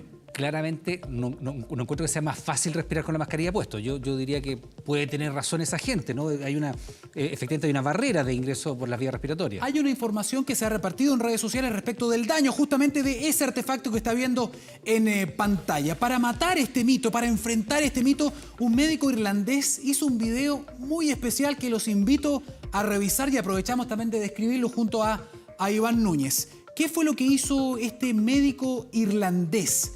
Él se conectó a un oxímetro, es parte de las imágenes que hemos preparado. Se conectó a un oxímetro con su dedo para ver el nivel... que mide la saturación de oxígeno. La saturación de oxígeno en la sangre. Él se conectó en el fondo y se puso 5 mascarillas y se dio cuenta en realidad que no disminuía nada la oxigenación de la sangre. Y lo que estamos viendo ahí es otra cosa que también es muy relevante. Ponga atención, eso es un experimento que se hizo en Holanda, en una universidad en Holanda, donde se pudo ver la diferencia de usar la mascarilla suelta. Y esto es impactante. Vean ustedes, por favor, la cantidad de partículas que salen hacia atrás. Por lo tanto, una mascarilla suelta, la persona respira y esas partículas salen hacia atrás, varios centímetros. Por lo tanto, cuando uno se pone en una fila con una mascarilla suelta, cuidado atrás. El peligro no está solamente adelante. Perdón, en el transporte público. Transporte público, todas las filas, ahora que estamos en transición, ojo con eso. Esa mascarilla está un poquito más apretada y se puede ver que sale menos aire hacia atrás, menos partículas, pero igual se elimina. Y se hace un tercer ejemplo con una mascarilla que queda evidentemente mucho más fijada en el rostro y se ve, ahí está, la diferencia. Esto es muy relevante considerando que estamos volviendo, muchas personas están hoy día en la calle, hemos visto las imágenes, por lo tanto el peligro no está solo frente a la otra persona, también puede estar atrás. Si está en una fila, si está en el metro, trate de mantener la distancia porque quedó muy claro con esta imagen que las partículas también pueden ir hacia atrás. Perdón, entonces la mascarilla, la más sencilla, la quirúrgica, que es la que tengo yo tengo la impresión de que nunca es posible que quede tan sujeta, puesto que la parte que tiene este alambre, si tú quieres, que el que se ajusta a la nariz, te deja, es muy fácil de verlo, o sea, te deja estas cavidades acá al costado. Entonces, ¿qué es lo que le pasa justamente al maniquí? ¿Te das cuenta? Entonces uno debiera pensar que probablemente las 95, que son un poco más complicadas, son un poco más caras, son las que te impiden que salgan más de estas partículas hacia atrás y hacia los costados. Exactamente. Y aquí, por favor, quiero que vean esta imagen realmente porque se ve cómo las partículas van hacia atrás en estas justamente superficies y espacios. Que es esta mascarilla que es la más sencilla, porque es la quirúrgica, que es la que usa mucha gente. Habría que entonces preferir probablemente es el tipo 95, que son esas que son un poquito más caras, pero que quedan bien sujetas. Son un poco más incómodas, pero quedan muy sujetas a la cara. Exactamente, una imagen muy ilustrativa que le hicieron en una universidad de Holanda, y tenemos también un video más preparado para que ustedes puedan ver, porque esto lo hizo la UNICEF para proteger a toda la gente, y me gustó muchísimo porque es un video que ilustra la manera en que se da esta transmisión. Miren el video ahí en pantalla completa, dejémosle un poquito el ambiente.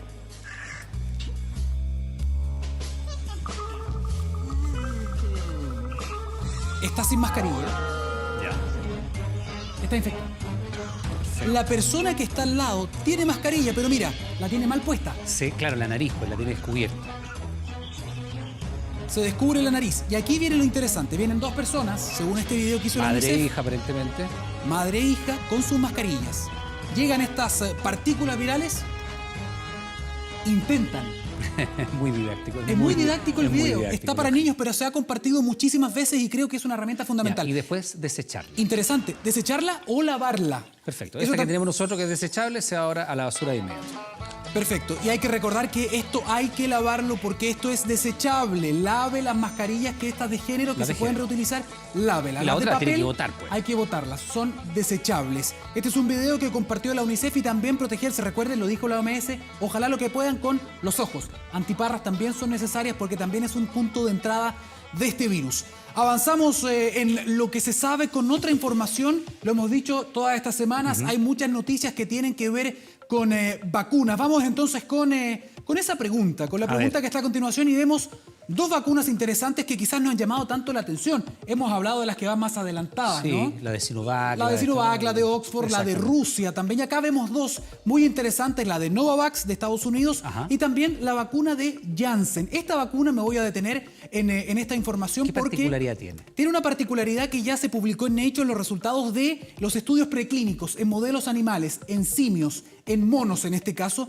y generó una respuesta inmune que ellos estaban buscando. Se vacunó a estos monos, luego se los expuso deliberadamente al virus. Claro. Ninguno se infectó. O sea, alcanzan alto grado de inmunidad. Alto grado de inmunidad, anticuerpos, y recién ahora, de manera más ordenada y lenta, van a comenzar con los estudios en fase clínica 1 y 2. Pudimos conversar con una representante de esta compañía de Janssen. Escuche bien qué fue lo que nos dijo respecto de lo que se viene. El día 22 de julio comenzó la fase 1, es una fase 1-2, como tú dices, que tiene como objetivo principal evaluar la seguridad de esta vacuna en humanos. Recordemos que, más allá que esto es un programa de desarrollo clínico que por imperio de las circunstancias está acelerado, no se pueden sacrificar fases. Que las fases deben cumplirse porque la vacuna, pensando, se administra en población sana, entonces demostrar la seguridad es primordial. Entonces, ahora nos encontramos en esa etapa. Bien, es parte de lo que estamos viendo de estas vacunas. También hay más de 160 formulaciones en desarrollo. Solo para decirlo, esta vacuna de Janssen corresponde a la empresa Johnson & Johnson, ¿no? Porque hemos dicho también, por ejemplo, la vacuna china es de Sinovac, la vacuna de Estados Unidos de Moderna, en fin. ¿Corresponde a eso? Exactamente. Lo interesante es que la plataforma que están ocupando para hacer esta vacuna es la misma plataforma que han ocupado, y por eso la pregunta que está ahí, para hacer una vacuna que fue recientemente aprobada contra el ébola. También están desarrollando una vacuna contra el VIH y contra el virus sincicial. Usan la misma plataforma que ya ha dado resultado con otros virus, con otras enfermedades infecciosas, ahora la ocupan para hacer una vacuna contra el coronavirus. Tú nos has dicho que es el método con el cual se está practicando, podríamos decir, una aceleración con las vacunas. Tiene una suerte de base sobre la cual se pueden desarrollar distintos productos para distintas patologías. Así es, Iván Núñez. Daniel Silva, como siempre, muy interesante revisar contigo lo que se sabe hasta ahora del coronavirus. Muchas gracias, buenas noches. Buenas noches. Y seguimos con información relacionada al retiro de los fondos previsionales. A los problemas registrados en los días anteriores con el proceso del retiro de este 10%, este jueves se sumó que sorprendió a muchos. Afiliados de la AFP Modelo recibieron un correo electrónico que anunciaba que su solicitud estaba retenida, esto por pensión alimenticia. Lo llamativo es que el mensaje le llegó a personas que no tienen hijos o incluso a mujeres, mientras Plan Vital y Provida sorprendieron anunciando que comenzarán el depósito de los pagos de forma anticipada este viernes 7 de agosto. A la espera de la confirmación de la solicitud del 10%, me llega el mail que a través del Poder Judicial tengo una retención por pensión de alimentos, siendo que yo no tengo hijos. sea, ninguna posibilidad que te retengan el dinero por alguna acción judicial. No, ninguna, y ninguna demanda tampoco pendiente. Víctor no entendía nada. Esperaba una confirmación y solo tuvo más dudas. El mensaje de la AFP llegó cerca de la medianoche y decía que su solicitud estaba retenida. Llegó inclusive a ser gracioso el tema. Como decía, no hay ningún motivo para que suceda. Me da para pensar, pues, realmente qué es lo que va a suceder al momento que se hagan los depósitos. El Poder Judicial se encuentra en proceso de revisar tu situación judicial por el pago de pensión de alimentos. Esa fue la explicación incluida en el correo electrónico. Muchos afiliados quedaron sorprendidos. Esther, aún más. Yo estoy casada y mis hijos siempre han estado conmigo. Vive en Antofagasta y también recibió el confuso mensaje. Está esperando con ansias la confirmación y el pago del 10% y aún no hay novedades. Estoy súper enojada y molesta con la AFP porque no sé a quién más recurrir. No sé si los canales que ellos tienen para comunicarse con su afiliado ni siquiera están buenos, entonces yo no quiero ir a exponerme a la calle para ir a ver ese asunto. A las 2 horas, AFP Modelo rectificó el error y pidió a sus afiliados no considerar la supuesta retención. Para que no haya confusión, quiero clarificar que su solicitud sigue en curso y en este minuto estamos enviando miles de confirmaciones de aceptación para el retiro de su 10%. Otra vez, AFP Modelo, la administradora acumula problemas desde el primer día del proceso. A una semana del inicio de las inscripciones, aún hay muchos esperando información fuera de sus oficinas. Me parece incómodo estar viniendo por acá a reclamar lo que es de uno. Incertidumbre, porque igual uno no quiere saber realmente qué es lo que está pasando, ¿no? Salimos por necesidad, pero fuera mucho menos complicado si tú pudieras hacer por internet el trámite. Hemos cometido errores propios de un proyecto de esta envergadura, lo lamentamos. Y en este minuto estamos trabajando duro para que sus pagos estén disponibles a partir de la próxima semana, como está comprometido. Más de 8 millones de personas ya solicitaron el retiro del 10% y en su mayoría han recibido la confirmación y ya están a la espera del pago. Sin embargo, el proceso ha tenido dificultades, sobre todo al momento de validar cuentas bancarias o el número de serie de la cédula de identidad. Sabemos que algunas personas han tenido ciertas dificultades, pero quiero reiterar que esos casos han sido muy menores en comparación a la magnitud de la operación total y en todos ellos las administradoras se encuentran corrigiendo los errores y dando solución rápida a los afiliados y afiliadas. Y de forma sorpresiva, AFP Plan Vital informó que los afiliados que realizaron la solicitud el 30 de julio y pidieron la transferencia a una cuenta de Banco Estado, BCI, Banco Internacional, Ripley o Falabella recibirán el pago este viernes 7 de agosto en una sola cuota y sin importar el monto. Una iniciativa a la que se sumará AFP Provida. También adelantará el depósito para este viernes. Por eso se espera que más de 1 millón de personas reciban su dinero de forma anticipada. Alexis Sánchez Mera Zurro hasta el 2023.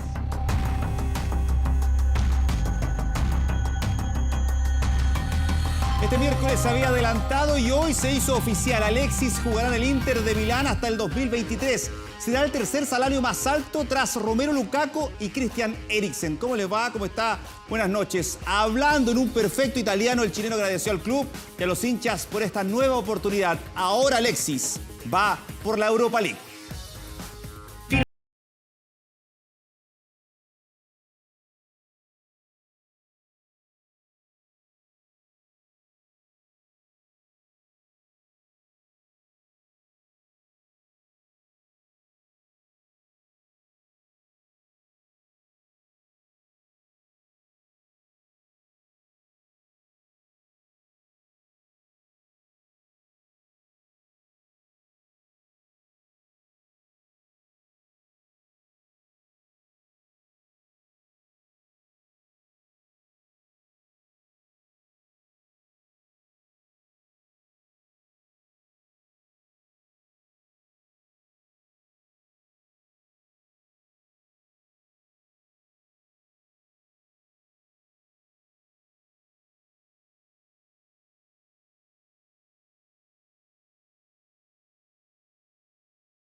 Fue una buena operación. There's Moses and Sanchez.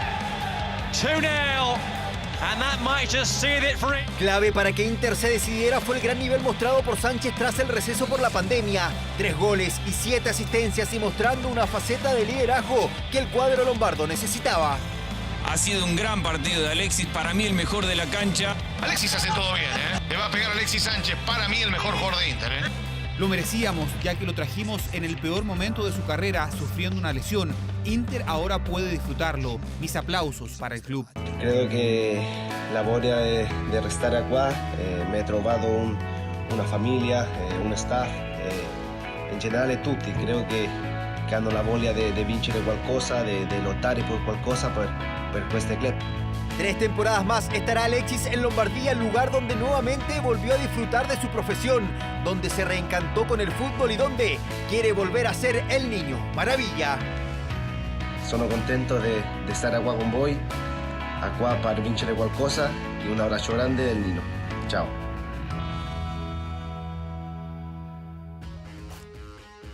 Se ve contento, volvió a renacer porque se olvida de lo que pasó en Inglaterra. Llegó proveniente del Arsenal como gran figura del fútbol inglés. Sin embargo, el Manchester United nunca, pero nunca pudo demostrar todo lo que significó un buen jugador. Era el jugador más pagado, el mejor pagado de la Premier League. Esta es la historia de Alexis Sánchez en el United, en el olvido. La bienvenida a Manchester corrió por cuenta de Alexis al son del piano. Estos fueron sus primeros pasos en Old Trafford. Era un buen momento y eso se notaba en los primeros entrenamientos. Ahí se veía un niño que disfrutaba de su nueva casa y cuya consigna era una sola. Quiero pelear todo, enfocarme en lo que quiero ganar títulos, siempre quiero ganar todo. La presión era gigante, el jugador mejor pagado de la Premier y el que usaría la camiseta número 7, diseñada para íconos, reservada para líderes, la misma que vistieron jugadores como George Best, Eric Cantona, David Beckham y Cristiano Ronaldo. Su primer entrenador fue José Mourinho, un técnico de carácter fuerte, confrontacional y polémico, que jamás pudo congeniar con el tocopillano. Los primeros 5 meses, 4 meses fueron de aprendizaje. Creo que ahora tengo quiero ir con todo, quiero pelear todo. Me estoy preparando para eso, la mejor cabeza, como dije antes, descansé de cabeza. Pero esos meses de adaptación fueron interminables para él y también para Mourinho. El técnico luso terminó siendo despedido y por eso llegó el llamado asesino con cara de niño. Vieja gloria goleadora de los Diablos Rojos, Ole Gunnar Solskjaer llegó como interino y terminó siendo el jefe definitivo de Alexis. Es un gran jugador. Sin embargo, Solskjaer, Sánchez y compañía jamás encontraron ese rumbo ganador propio del United. 45 partidos, 31 de ellos como titular, 5 goles, 9 asistencias y un 62,9% de rendimiento. Son parte de los números que cosechó el niño maravilla en Manchester. Ahora el noruego es también el encargado de despedir al chileno. Por alguna razón no pudimos ver lo mejor de Alexis, pero él es un gran profesional y nosotros simplemente le deseamos lo mejor. Eso sí, otros exjugadores del United le dieron una despedida mucho más ruda. Cuanto antes se deshicieran de él, mejor. Era realmente pobre para Manchester United. Todos estaban encantados cuando el United lo firmó, pero el jugador que tenía el Arsenal jamás se presentó en Manchester. Siempre tiene deseo, es un luchador. Pero el tocopillano prefirió luchar muy lejos de Inglaterra, tuvo que llegar a Italia para reencontrarse con su fortaleza mental y con su fútbol, ese que deja atrás un mal pasar en Manchester y que vislumbra un futuro lleno de optimismo en Milán.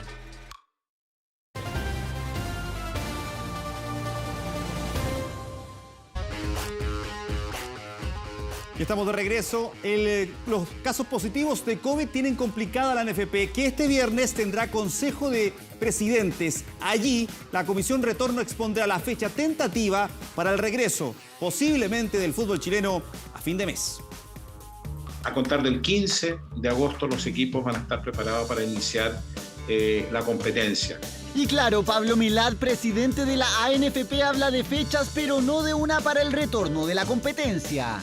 No me quiero comprometer en lo personal ni como directorio a una fecha determinada. El 15 de agosto solo se cumplirá con lo estipulado para tener el ok de preparación física en los diferentes equipos. Para el retorno aún falta. Buenísima. Esa es.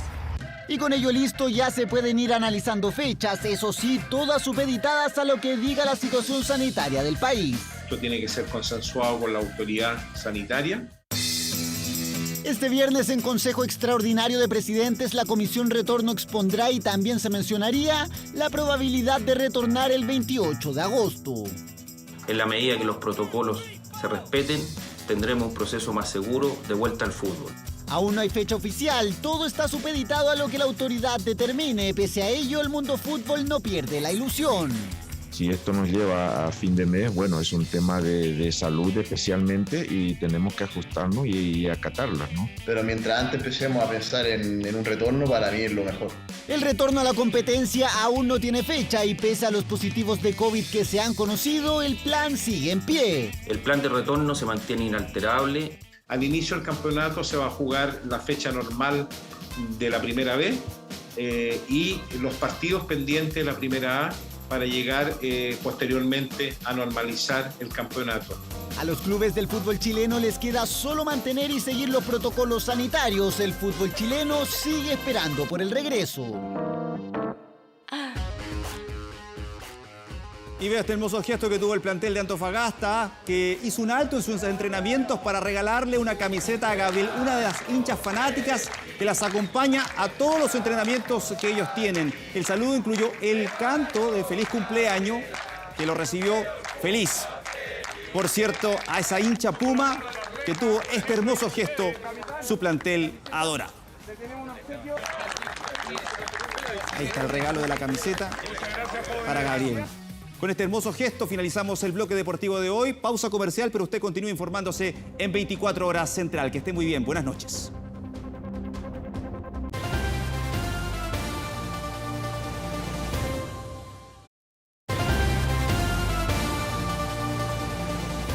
El número 2 del gobierno de Nicolás Maduro, hablamos de Diosdado Cabello, volvió a ser conectado a un respirador artificial tras presentar complicaciones por el coronavirus que padece.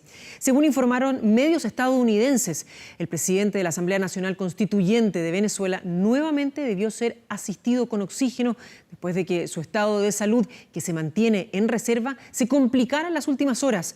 Cabello, que permanece internado en el Hospital Militar de Caracas, no se ha mostrado en público desde que anunció que contrajo el COVID-19 el pasado 9 de julio. Este lunes el gobierno publicó una supuesta aparición telefónica de Cabello. Sin embargo, distintas voces cuestionaron que hubiese sido él. Y esta noche el programa Maestros del Engaño demostrará que eso de que a todos nos puede tocar es más cierto que nunca. Esta vez, dos famosos rostros de la televisión nos confidencian cómo han sido acosados y suplantados durante años. Por una parte, la animadora Carmen Gloria Arroyo y el conductor Ignacio Franzani saben muy bien lo que es convertirse en la presa de un impostor. Mire.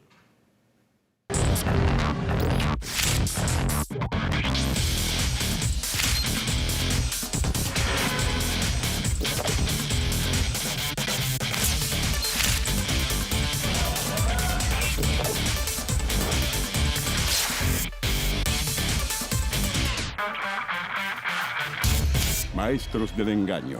A todos nos puede tocar.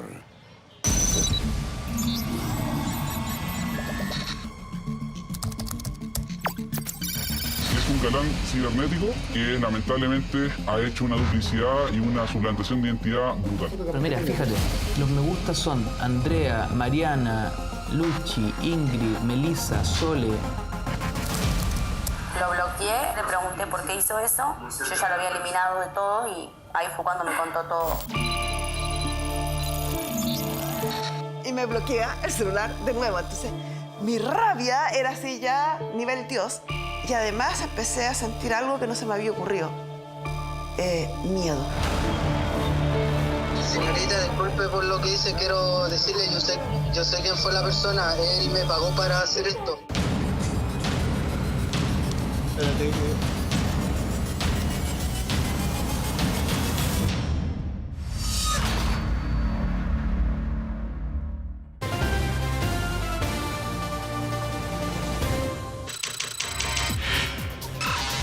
...24horas.cl Atención con lo siguiente, hasta 500.000 pesos pueden entregarse por medio del bono clase media, también llamado aporte fiscal para la clase media, instaurado como ayuda para quienes vieron reducidos sus ingresos a causa de la emergencia sanitaria.